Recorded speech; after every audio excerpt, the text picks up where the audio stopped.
Então, pessoal, mais uma vez queremos aproveitar e trazermos mais algumas reflexões a respeito de Atos 18, quando Paulo ainda está em Corinto.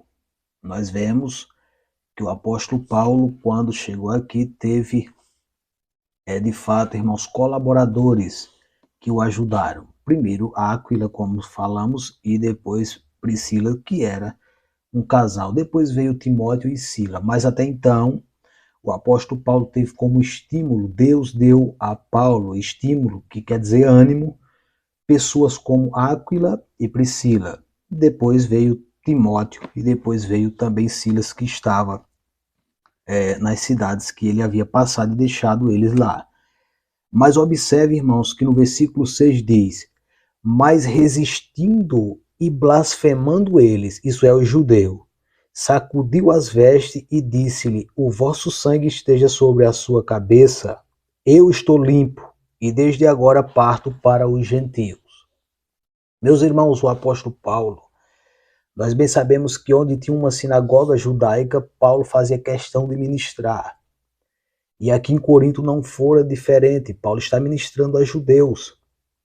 Mas uma vez eles não aceitando e se opondo, porque eu observo aqui que todas as vezes que Deus leva alguém para um lugar para tirar e libertar os cativos, Satanás sempre vai ficar irado.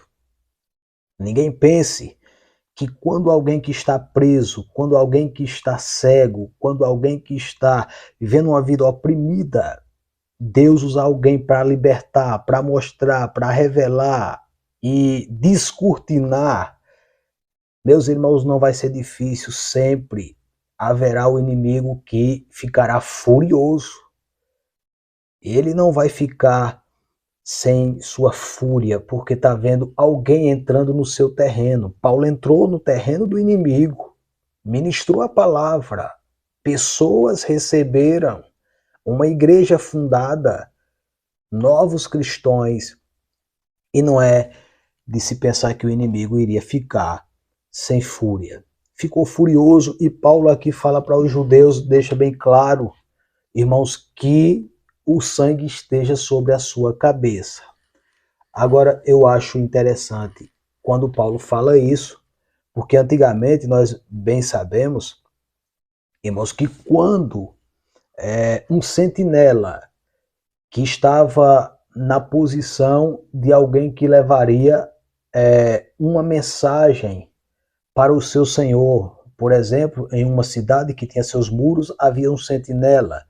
Quando o inimigo vinha e eles viam de longe, o sentinela corria até aqueles que estavam na cidade e falavam que o inimigo estava vendo. Ou seja, se aquele sentinela, se ele não falasse, o sangue estava sobre a sua mão, porque ele não passou a mensagem para aqueles que aguardavam.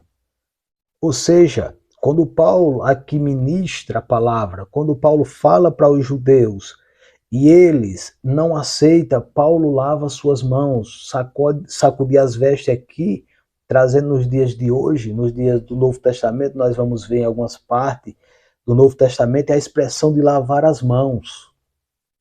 E Paulo estava dizendo: o sangue esteja sobre a vossa cabeça.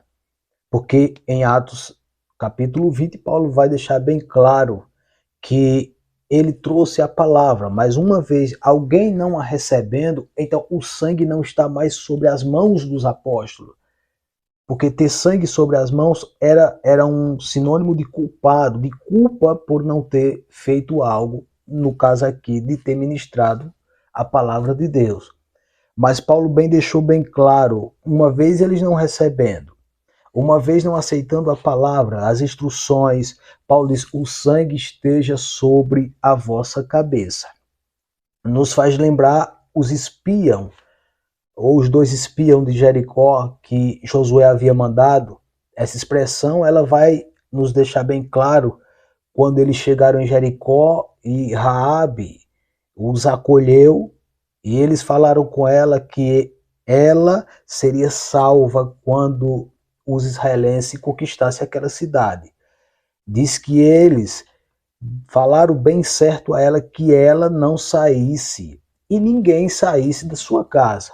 Seus pais, seus irmãos, sua família precisava ficar em casa. Ele disse, os dois espiões deixaram bem claro a Raabe quando disseram, se alguém sair, o sangue esteja sobre a sua cabeça.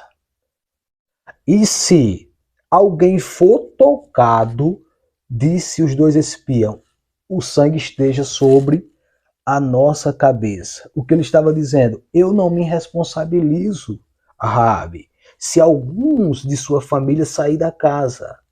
Vamos fazer aqui um acordo, ninguém sai, nós voltaremos, Jericó vai ser tomada, Jericó vai ser cercada, mas só escaparão vocês se ficarem aguardando. E os irmãos conhecem a história da fita vermelha que ela colocou, e eu acho interessante que quando Josué e quando Moisés, Josué, quero dizer, Josué, quando eles ganharam aquela cidade, Jericó caiu, os muros caíram, quero dizer, e Josué fez questão de chamar os espiões e mandar ir até a casa de Raabe e dizer para eles, aquilo que você falou, vá lá e traga. E o texto deixa claro que saiu a família de Raabe. Primeiro, em primeiro lugar, nós vemos nas escrituras a Raabe saindo, depois os seus pais, depois os seus irmãos. Sabe, irmãos? Concretizando e mostrando Deus na vida daqueles dois espias. Deus na vida de Israel. O que eu quero finalizar aqui, Paulo é vivedor desse assunto que ele havia dito, quando o barco, uma vez, certa vez em sua viagem, chegou a ponto a se despedaçar e Paulo disse, e devido à dificuldade, Paulo disse, não saia ninguém do barco, eu não me responsabilizo por quem sair. Se vocês ficar, não morrerão. Mas Paulo aqui não se responsabilizava por aqueles que saíssem. E não é diferente nos dias de hoje. Nós temos da parte de Deus a palavra de Deus para instruir as pessoas e mostrar o caminho.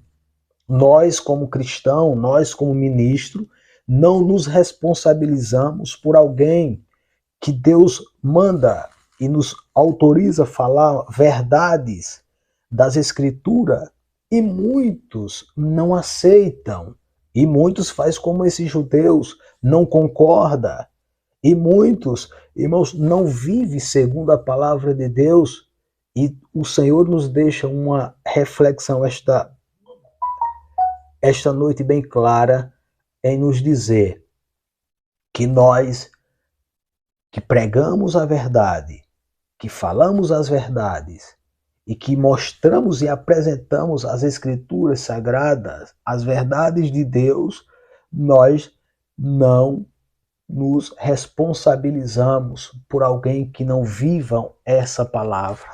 Nosso dever é pregar como Paulo, para que as nossas mãos e o sangue daqueles que perecem não esteja sobre as nossas mãos ou sobre a nossa cabeça.